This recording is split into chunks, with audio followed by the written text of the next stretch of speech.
Early October, I was 43 and back on the road for work, regional insurance adjusting, the kind that's mostly paperwork until something breaks. I was driving from Ohio to western Kansas for a site inspection and a photo set. Roof panels, siding seams, wind lines, and sheet metal. I've always preferred highways over flights. Interstates behave. Mileage is measurable. Stops are repeatable. I keep structured travel days. Out the door at 6 a.m., fuel every 300 miles, and I don't like arriving anywhere after dark if I can help it. The SUV had just been serviced.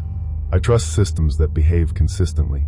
I reset the trip odometer to 0.0 at departure and settled into the low hum of tires on steady pavement. If you want more realistic accounts like this, subscribe for the next one. By mid-afternoon, the sky had that clean fall look, high, pale, and indifferent, like weather that doesn't need to prove anything. The assignment itself was ordinary. A line of agricultural storage units outside a small county seat had taken a hard storm earlier in the week, and the carrier needed documentation before repair crews changed anything. My schedule was tight because I had to be on site Monday morning and then drive another hour for a second claim. I didn't want to lose time to a detour through a city interchange, so when I saw signs for minor construction ahead, I did what I usually do, took a state road to keep moving. State Route 214 was 2 lanes, posted speeds that changed for no obvious reason, and population signs under 900 that felt more like warnings than information.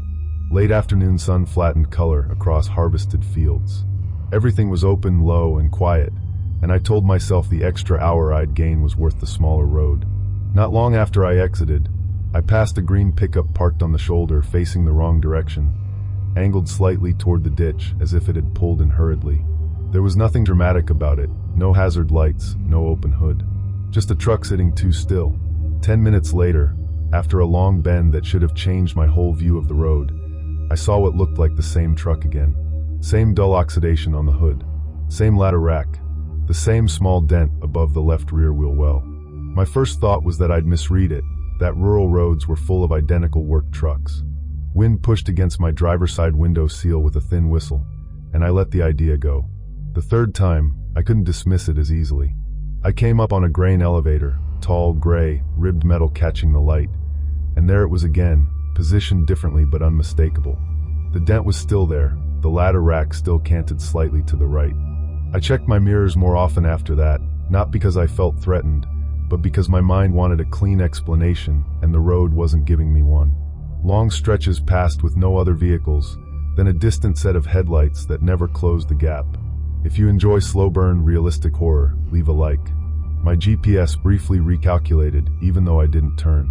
Signal bars fluctuated from 2 to none, and back again. Near a near-empty town, I rolled up to a 4-way stop where dry leaves skittered across the asphalt like something small trying to escape. Half a block back, the green truck idled in the same lane I'd been in, as if it had been there all along. The town water tower read Harlow in faded blue letters. I tried to reduce the situation to something normal. Maybe it was local road work. Maybe it belonged to someone checking irrigation lines. I slowed deliberately after Harlow, leaving room for it to pass if it wanted. It didn't. When I pulled into a gas station with 2 pumps and a canopy light that buzzed like an insect, the truck continued straight without turning in. I stayed parked longer than necessary, watching the highway, letting cars, when they appeared, go by without following them. The fuel receipt printed a clean timestamp, 5:42 p.m. The longer I waited, the more a simple pattern stood out. I only saw that truck when I was moving. It wasn't attached to a place. It was attached to my motion. Dusk came fast the way it does on open land. 1 minute the fields were gold, the next they were gray. I re-entered Route 214 with the plan to reach a larger town about 30 miles ahead and stop for the night. A few miles later, the green truck emerged from a gravel farm road behind me, slipping onto the pavement without urgency, then closing distance gradually until it held a fixed following gap, neither aggressive nor casual. I reduced speed. It reduced speed. I accelerated slightly. It matched. There were no other headlights in either direction, just my beams carving a narrow tunnel through the flattening dark. I decided to test intent in the simplest way I knew. I signaled early and turned abruptly onto an unmarked county road, the kind that looks like it exists for one farm and no one else. In my mirror, the truck overshot the turn, then braked hard, then reversed, deliberate, clean, back into the same road. My pulse rose, but my thinking stayed methodical. I drove 2 miles into darkness with no houses visible, no porch lights, no mailboxes, nothing that suggested a community.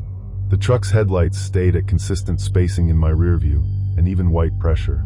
Ahead, I saw the narrow bridge, single-lane metal with a yellow clearance sign reading 12 feet 6 inches. I accelerated across, the tires clattering over the ribbed surface. Immediately after the bridge, I pulled sharply onto a concealed dirt access path I noticed at the last second, tucked behind tall weeds and a low embankment. I cut headlights and engine. Crickets surged in the sudden silence. The truck continued past the bridge without slowing, its light sweeping forward, never searching side to side.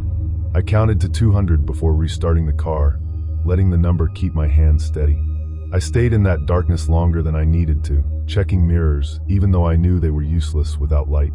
My mind kept offering practical explanations to soften the edges. Rural curiosity, coincidence, a local suspicious of out-of-state plates on a road that didn't see many. When I finally rolled back onto the highway, I did it slowly, scanning for any reflection of headlights that might rise behind me. Nothing. The night was blank. I drove directly to the next chain motel without stopping again, even when I saw a lit convenience store that would have been an easy restroom break. Inside the motel lobby, a muted television played to no one in particular. I checked in with a normal voice and normal hands, and carried my bag like nothing had happened. The keycard sleeve read Prairie Inn, Exit 77, printed in cheap ink that smudged slightly under my thumb. The next morning, I reviewed dashcam footage out of habit more than fear. I like records. Records settle arguments with the self. The truck appeared clearly 3 separate times before the chase sequence, each time placed so neatly it looked intentional. On the bridge footage, just before I turned off, the truck's headlights dimmed briefly as if braking, then it never reappeared in frame. Not turning around, not passing, not pausing at the bridge. Just gone from the camera's narrow view in a way that made my skin tighten, without giving my mind anything firm to hold. I compared my GPS log to the trip odometer and found the smallest discrepancy. 2 extra miles on the odometer beyond what GPS recorded. The dashcam file name was 214_1803.mp4, and the laptop fan whirred softly as if it, too, wanted the numbers to make sense. I completed the inspection and drove home using only interstates. I didn't take shortcuts through 2-lane roads to save time. I didn't test my luck against places that didn't have shoulders wide enough to pull onto. The memory that returns isn't the feeling of being chased. It's the moment the truck reversed onto that county road without hesitation, as if the decision had already been made before I made mine. What unsettles me isn't pursuit. It's precision. Even now, when lane reflectors tick rhythmically beneath my tires, I sometimes picture that yellow 12 feet 6 inches sign hanging in my headlights like a measurement meant for me. If you know someone who appreciates grounded horror, share this with them and subscribe for the next account.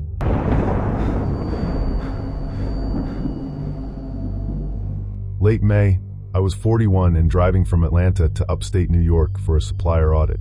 I manage operations for a regional distribution company, and when flights started canceling on short notice, driving became the most reliable option. I prefer solo drives anyway: controlled schedule, predictable rest stops, measurable progress. The SUV was company issued, mid-size, recently detailed. I document mileage carefully for reimbursement, which means I pay attention to numbers and patterns. I left before sunrise to avoid traffic and keep a steady rhythm. Cruise set precisely at 73 miles per hour. The soft thud of expansion joints under steady cruise control became a metronome for the day. If you appreciate realistic accounts like this, subscribe for the next one. By late afternoon, the road had narrowed from interstate certainty to something more rural and improvised. Flight cancellations compressed my timeline, so I divided the trip into 2 long driving days with 1 overnight stop in rural Virginia. I booked a roadside motel off Highway 460 that had solid online ratings. Nothing luxury, just clean and quiet. The Ridgeway Motor Lodge sat back from the road behind a line of thin pines. When I pulled in, the no vacancy sign glowed in red, but the parking lot was nearly empty. For vehicles at most. I assumed late arrivals or contractors already in their rooms. Distant highway trucks hummed beyond the tree line like steady background noise. It felt temporary, not welcoming but not threatening either. Just a place to sleep and leave before dawn. The clerk handed me a physical brass key instead of a key card. That alone wasn't strange, just dated. My room was number 12, exterior corridor, second from the corner. As I walked past other doors, several windows were dark, but the curtains shifted slightly, as if someone inside had moved back from the glass. No televisions audible, no conversation leaking through walls. Under a sodium vapor light near the ice machine, the air felt tinted yellow and thin. I told myself they were long-term contractors or shift workers resting before night jobs. Exterior corridor motels have that kind of quiet. It's different from hotels, more exposed. Around 10:40 p.m., headlights entered the lot and parked without the engine shutting off. I noticed because I was standing near the window finishing email on my laptop. The same dark sedan repositioned twice over the next hour, moving from one end of the lot to the other, as if adjusting for shade that didn't exist at night. Through the peephole, I saw silhouettes pass between rooms, but never any visible luggage, no coolers, no suitcases. If you prefer slow burn, realistic horror, leave a like. At 1:15 a.m., according to the red LED clock on the nightstand, someone tested my door handle once. Not forceful, not frantic, just a measured turn, as if checking inventory. I remained still, lights off, listening to the air conditioner cycle in uneven intervals. 15 minutes later, the sedan left. Another vehicle replaced it. The lot never filled, but it never emptied either. Lying on top of the covers, I realized I hadn't seen a single guest arrive carrying bags. No families unloading coolers. No tired travelers dragging suitcases. The parking pattern suggested rotation, not lodging. Vehicles came and left in quiet sequence. I considered calling the front desk, but there was nothing concrete to report. No disturbance, no damage, just a feeling that I was the only actual traveler on that side of the building. My SUV sat directly under a dim security camera. Gravel crunched softly outside once, then stopped. I kept the lights off and stayed awake longer than I planned. At 3:20 a.m., headlights flooded my window again, brighter than before, washing the thin curtains in pale white. A knock landed on my door, firm, controlled, not hurried. No announcement, no voice. I stood beside the door without breathing deeply, listening to the quiet between pulses in my ears. A second knock followed with identical rhythm. Whoever it was understood pacing. 30 seconds passed. Footsteps retreated along the concrete walkway. I heard a vehicle door close, but no engine start. I moved to the peephole carefully. The dark sedan was parked directly behind my SUV now, close enough that its front bumper nearly touched my rear. Headlights were off. A figure stood beside my driver's side door, facing it. Not touching it, not leaning, just standing as if evaluating something. The posture wasn't aggressive. It was observational. The figure remained there for nearly a full minute. Then it turned, walked back to the sedan, and got inside. The engine started. Within 2 minutes, both vehicles in the lot departed in separate directions.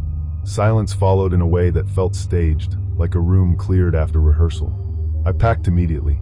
No shower, no coffee. I moved with deliberate quiet, carried my bag out, and started the SUV. The dashboard clock read 3:28 a.m. I felt the engine vibration through the steering wheel before I shifted into drive. I drove 40 miles before stopping at a well-lit truck plaza. The diesel canopy lights flooded the pavement in clean white. I parked near the entrance and walked a slow circle around my SUV, checking door handles, fuel cap, undercarriage shadows. Nothing visible. No scratches, no tampering, no notes. I told myself it was a mistaken room, rural activity I didn't understand, coincidence layered on fatigue. I bought coffee I didn't want and kept the receipt from Pilot Travel Center stamped 4:12 a.m. I submitted my mileage log the next week as usual, numbers neat and justified. Work continued. Schedules remained predictable. Weeks later, reviewing expense photos in my office, I noticed something small. In one parking lot image, taken casually before I went inside that night, the dark sedan appeared in the background. The license plate area looked intentionally obscured, either covered or blurred by glare in a way that felt deliberate. The file name read trip_may_log3.jpg. I don't remember noticing that detail in person. Out of curiosity, I searched the Ridgeway Motor Lodge listing again. It showed as permanently closed. No explanation, just a gray banner and archived reviews. The office HVAC hummed steadily above me while I stared at the screen longer than necessary. I still travel frequently. I avoid exterior corridor motels now, even if they're rated well. What unsettles me isn't that someone knocked at 3:20 a.m. It's that no one ever claimed to need anything. No mistaken room. No apology. Just a pattern of quiet approach and quiet departure. When I disengage cruise control before every exit now, I do it manually, even when the road ahead looks empty, and I watch the highway lines dissolve into darkness beyond my headlights. If you know someone who appreciates grounded horror, share this with them and subscribe for the next account.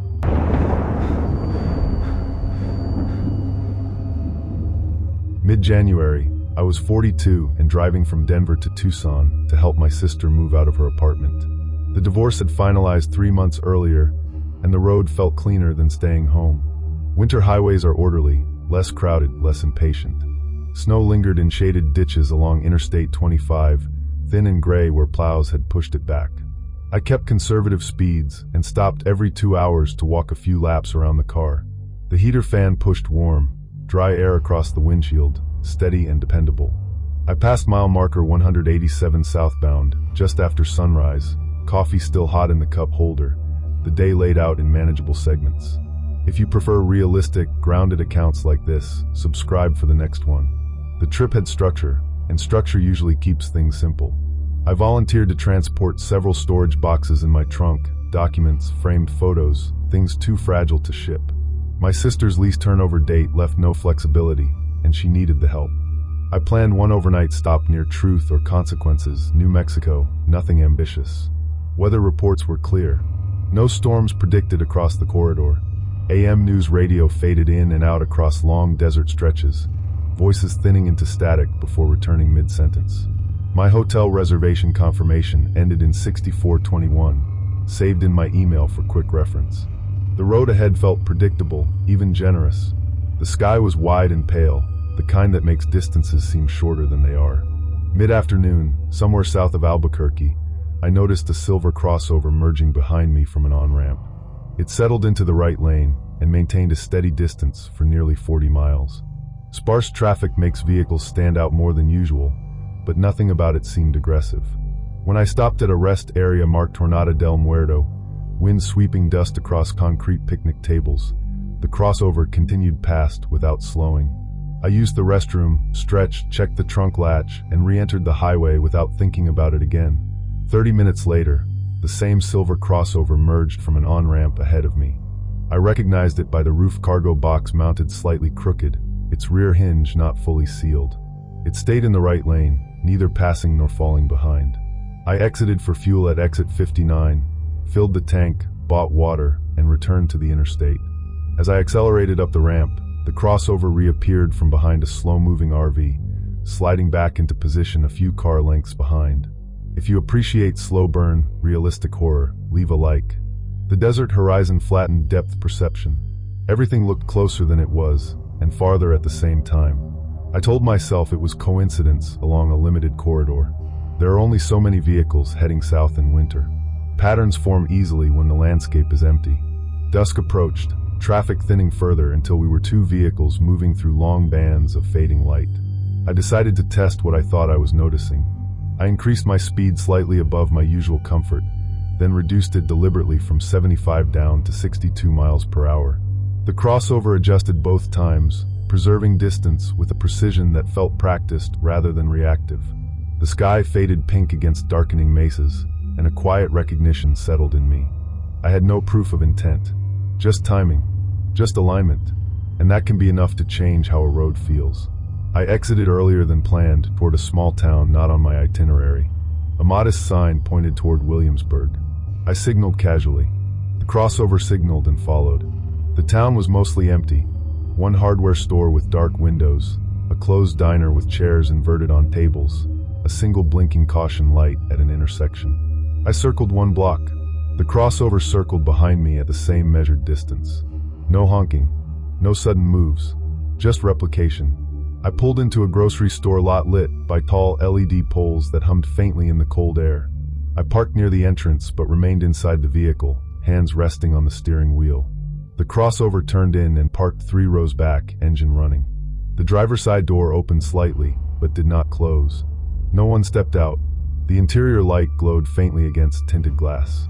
I counted slowly to 100. Nothing changed. After 2 minutes, I opened my door and stepped out as if heading inside the store. Immediately, the crossover's door shut. The vehicle rolled forward and exited the lot without committing to a parking space. It did not rejoin the main road in my mirror. It simply moved beyond the edge of the lot and disappeared from my line of sight. I stood outside for a few seconds longer than necessary, feeling the buzz of the tall lights above me. The town water tower read, Williamsburg Pop 642. I waited 15 full minutes before getting back in my car. I took back roads for several miles, weaving through unfamiliar residential grids until I reconnected with Interstate 25 at mile marker 63. The crossover did not appear again. I arrived at my reserved hotel without further incident. I parked directly under the brightest lobby lights and chose a room overlooking the front lot, room 214. I considered mentioning what had happened at the desk, but I knew how it would sound. A vehicle followed me off the highway and then left. No threats, no confrontation, speculation without evidence. I slept lightly. Twice during the night, I parted the curtains and scanned the parking lot below. The ice machine down the hallway dumped cubes at irregular intervals, the sound echoing sharply in the quiet. Each time I looked outside, the lot was empty except for a pickup and a minivan that hadn't moved. The next morning, before loading my sister's boxes back into position, I walked a slow perimeter around my car. No damage, no marks, no tracking device visible under the chassis. Later, while reviewing my navigation history over coffee, I noticed something small but precise. The silver crossover first appeared in my memory shortly after I'd shared my live location with my sister, so she could estimate my arrival time. I had forgotten to disable it until reaching the hotel. The location sharing toggle was still active at 7:12 a.m., glowing faintly on my screen in the dim morning light. I still don't know whether I was followed or whether I constructed a pattern from ordinary movement along a narrow corridor. I turned off live location sharing permanently after that trip. What stays with me isn't the vehicle itself. It's how easily someone could have known exactly where I would exit and exactly when. When I think back on it, I see the interstate sign shrinking in my rearview mirror at mile marker 63, and I remember how simple it felt to leave the main road. If you know someone who values grounded, realistic horror, share this with them and subscribe for the next account.